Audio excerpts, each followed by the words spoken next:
2022 થી ખાલી પડેલી જૂનાગઢની વિસાવદરની બેઠક ઉપર હવે ફરી એક વખત ચૂંટણીના પડઘમ વાગી શકે છે તેવા એંધાણ આવ્યા હોય તેવું ક્યાંક લાગી રહ્યું છે। આવું એટલા માટે પણ કહેવામાં આવી રહ્યું છે કારણ કે આ જ વિષયને લઈને ક્યાંક હર્ષદ રીબડિયા છે તેમનું એક સૌથી મોટું નિવેદન સામે આવ્યું છે કારણ કે જે તે સમયે ચૂંટણી યોજાઈ હતી તે જ સમયે તેમના દ્વારા અનેક એવા આક્ષેપો લગાડવામાં આવ્યા હતા ભૂપત ભાયાણી ઉપર, પરંતુ હવે આ વિષયને લઈને એક સૌથી મોટો ખુલાસો સામે આવ્યો છે। શું છે સમગ્ર ઘટના જોઈ આજના વિડીયોમાં। નમસ્કાર, હું હંસિની અને તમે જોઈ રહ્યા છો નિર્ભય ન્યૂઝ।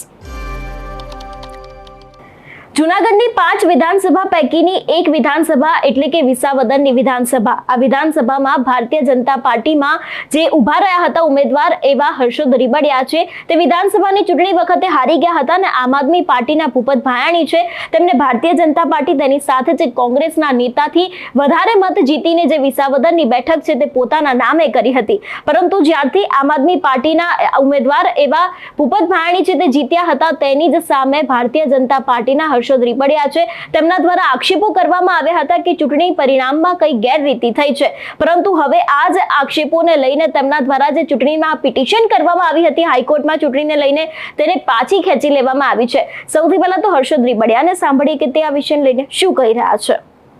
નમસ્કાર, મેં જે તે વખતે ઇલેક્શન પિટિશન કરેલી હતી, પછી ન્યાયિક પ્રક્રિયામાં સમય પસાર થતો હતો, જેથી કરીને વિસાવદર વિધાનસભાની ચૂંટણી એવું કહેવાનું હતું કે ભાઈ પિટિશનને કારણે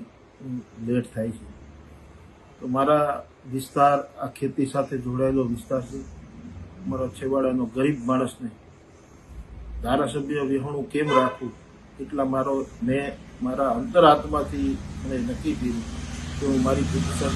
પાછી ખેંચી લઉં અને ચૂંટણીનો માર્ગ મોકળો થાય। નમસ્કાર, મેં જે તે વખતે ઇલેક્શન પિટિશન કરેલી હતી,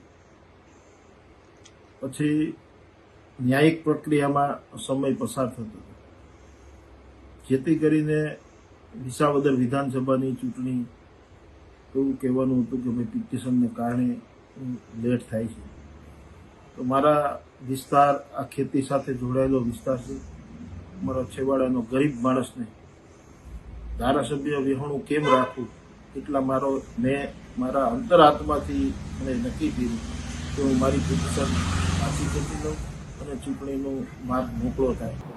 જે પ્રમાણે તેમના દ્વારા વાતચીત કરવામાં આવી રહી છે એના ઉપરથી સાફ પડે એવું લાગી રહ્યું છે કારણ કે ભૂપત ભાયાણી દ્વારા પણ જે તે સમયે રાજીનામું આપી દેવામાં આવ્યું હતું પોતાના પદ ઉપરથી, ધારાસભ્યના પદ ઉપરથી, અને ખાસ કરીને આમ આદમી પાર્ટી ઉપરથી પણ તેમના દ્વારા રાજીનામું આપી દેવામાં આવ્યું હતું ને તેમને પણ ભારતીય જનતા પાર્ટીનો ખેસ પહેરી લીધો હતો। એટલે હવે વિસાવદરની આ જે ચૂંટણી છે, જે બેઠક ખાલી પડી છે તેના ઉપર ફરી એક વખત ત્રિપાખ્યો જંગ જામી શકે છે એવું પણ લાગી રહ્યું છે કારણ કે હવે હર્ષદ રીબડિયાએ તે જે તેમના દ્વારા પિટિશન દાખલ કરવામાં આવી હતી તેને જ પાછી ખેંચી લેવામાં આવી છે અને ભૂપત ભાયાણીએ પણ ભારતીય જનતા પાર્ટીમાં આવી ગયા છે। એટલે હવે કદાચ વિસાવદરની જે 2022 થી ખાલી પડેલી સીટ છે તેના ઉપર ફરી એક વખત ચૂંટણી થઈ શકે છે તેવી શક્યતાઓ ક્યાંક આવી હોય તેવું દેખાઈ રહ્યું છે। તમારું શું માનવું છે આ વિષયને લઈને અમને કમેન્ટ કરીને ચોક્કસ જણાવજો। તેની સાથે જ મારી ચેનલ નિર્ભય ન્યૂઝને લાઈક, શેર અને સબસ્ક્રાઇબ કરવાનું ભૂલશો નહીં। નમસ્કાર।